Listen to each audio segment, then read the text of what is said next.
Notre Dame head coach Marcus Freeman met with the media on Thursday afternoon to discuss a handful of things. We're going to talk about the key things that he said today with Jack Sobel. Folks, make sure you hit the thumbs up on this video. Subscribe to our YouTube channel for more content. Head over to blueandgold.com for much more Fighting Irish coverage. And we still have our deal going right now. Promo code kickoff24. You get 50% off your annual membership. It's a value of $4.99 per month billed annually. Okay, Jack, let's dive into it. You asked about some Notre Dame defensive line things, Howard Cross latest, Gabriel Rubio, and then you also asked about Armel Mukam. Yeah, so on Cross real quick, I just kind of wanted to confirm what we pretty much assumed, which is that Howard Cross, who had been nursing a hamstring injury, he and Al Washington basically said Washington said that's on me. Cross could play today if they needed him to in early August, but he didn't participate in the Jersey scrimmage. So just want to confirm Howard Cross will be full go, no pitch count, no limitations whatsoever. So obviously good expected, but good news for Notre Dame. Regarding Gabriel Rubio, just wanted a quick update on his progress. Freeman said he's still about a month out. Obviously, they would like him back as soon as they can. He'll be a valued member of that defensive line rotation. But in his absence, a guy by the name of Armel Mukam, a sophomore wearing number 88. He looks great in that number 88, just a great defensive tackle number. But he's really stepped up from year one to year two, both physically and with his play in the field. He missed spring ball, so we didn't really know a ton about where he would be at heading into this year, but he's really stepped up in fall camp. And Freeman said he's a guy who could help them on the field as early as Saturday. So we did right before the press conference get an update on three true freshmen. You got Tabron Benny Powell, undergone surgery on his left shoulder labrum, expected to miss the remainder of the season. Styles Prescott, an offensive lineman, right shoulder injury, undergoing surgery in the coming weeks. Expected to miss the remainder of the season. I don't think we expected Benny Powell or Prescott to play this year. Tay Johnson, surgery on his left fifth metatarsal, and expected to return. That's medical for foot, maybe? Something like that. We'll get the craft staff on that real quick. And he is expected to play this season. Yes, it is. But the Google... Here's what the Google shows real quick. Let me pull this up. So there you go. There's your fifth metatarsal. So right there. Good call. I would have not known. I'm not very smart. Tay Johnson. I mean, all three of these guys pretty much redshirt candidates. The safety position's one that you could see. There would be an opportunity for a young guy. So maybe Tay Johnson. But do you have any thoughts on this or anything else that Marcus Freeman added? Yeah, Marcus Freeman basically said that with the shoulders to Benny Powell and Prescott, they were guys who they kind of thought were redshirt candidates, and they came into Notre Dame with pre-existing shoulder injuries. So Freeman said they could have waited until after the season to have those surgeries, and then that would put them in jeopardy for spring ball, or have those surgeries now, get full strength for spring ball. They chose option B. I think it's a prudent decision, especially if they're going to redshirt anyway, because that spring, or the first spring for both of them, or for Benny Powell because he's in the summer, second spring for Prescott. That spring entering your sophomore year, huge here at Notre Dame. So they wanted to get those guys at full strength. Then Johnson hurt his foot late in fall camp, Freeman said. Another guy that we pretty much considered a redshirt candidate, but maybe athletic enough to help on special teams or play late in games, something like that. So obviously a setback for him, but good news there that they expect to get him back this season. There was a question about the green dots. I keep hearing about these green dots on the helmets. Mythical green dots. These green dots. Tell me about these freaking green dots, Jack. What do the people need to know?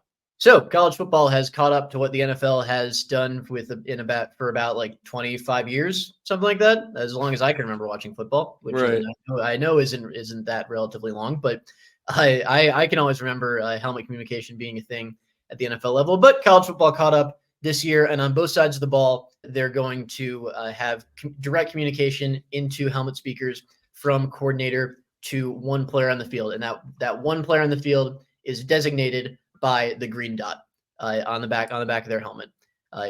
that is what the green dot means. And on offense, obviously, it's the quarterback. There's really no question there about who has the green dot. On defense, it's a little bit more of a question. The vast majority of teams will put that green dot in the linebacker in the middle of the defense, traditionally the one who calls it. To start, that will be Jack Kaiser. He will have the green dot to start the game. When Kaiser is not in the game, though, Freeman mentioned Drake Bowen, even freshman Kingston Viliamuasa, as guys who could wear the green dot. But it has to be only one of them. And really, Freeman said Monday it could be any of the linebackers. And he confirmed that the way it works is if you're a linebacker not named Kaiser, you have two helmets, one with the green dot and one without. Yeah. It's a little ridiculous thing, but it's a little silly, but I mean, it makes sense, right? Because you're not going to uninstall a speaker in and out of a helmet mid-game, and you can only have one of those guys on the field at a time. That's the gist of it. Drake Bowen, KVA, I think probably Osbury and Snead too will have two different helmets come game day. It just seems it's 2024. Is this really the best we can do? Is you have to have multiple helmets? I don't know. It seems like there's some other technology. Sense. It's not. It makes sense. It's just like really, this would make better sense for 2010.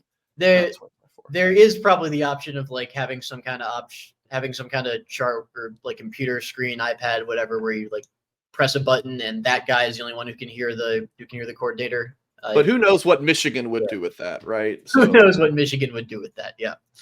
Have you watched the Cleveland Stallions? Never mind. I have not watched it yet. It's on the to-do list, as well as Here Come the Irish on Peacock.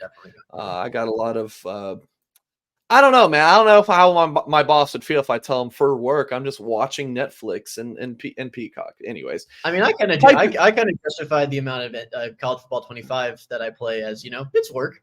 It's scouting. It's obviously scouting. It's research, and my Raging Cajuns are gonna get their act together eventually. Yeah, and maybe Missouri can when me and you play against each other. That's unrelated. We'll cut this part out. Piping in crowd noise. Oh, we're not cutting that. Yeah. Piping in crowd noise, Jack. You guys was it on Tuesday? You guys were waiting for interviews, and you guys could hear the end of practice. Yep. Tell us about that. Oh, it was loud, and frankly, the A&M fight songs are already stuck in my head.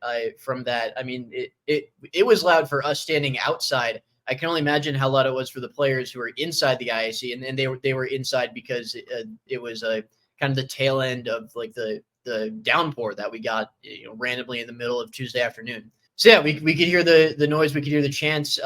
Freeman actually took that a step further today. He was like, yeah, we're really training them as to like which tunnel they come out of, where the student section is, where the noise is going to be coming from. Just in their best possible efforts. They know, and Freeman acknowledged this, that they can't do everything they can to prepare them for this. Like there's to some extent, you just got to experience it to really know it. But they're doing everything they possibly can to get them as prepared for the environment as possible. So that's piping in crowd noise. That's practicing in the heat. Benjamin Morrison told me that like Freeman's preach to the team is that like this heat wave that we're having this in South Bend this week is a gift from God, and they got to take advantage of that. And I mean the players came in Tuesday afternoon after a practice that involved extreme heat and rain, both of which we could very well see Saturday night if you check the forecast in College Station. So I think it's interesting like the lengths they're going to prepare them for this. Folks, 50% off. You got this week. It's going away Friday night. 50% off annual memberships. Use the promo code Kickoff24. It's value of $4.99 per month. Billed annually. So that's all of the premium content, the analysis, the recruiting intel, the message board to talk with thousands of other Notre Dame fans. And it's moderated, so it's not just a free-for-all cesspool. We like to keep it about Notre Dame sports as much as possible. So that's our kickoff sale. Again, promo code Kickoff24 over at blueandgold.com. Appreciate you guys for watching. Hit that thumbs up. And as always, we will catch you next time.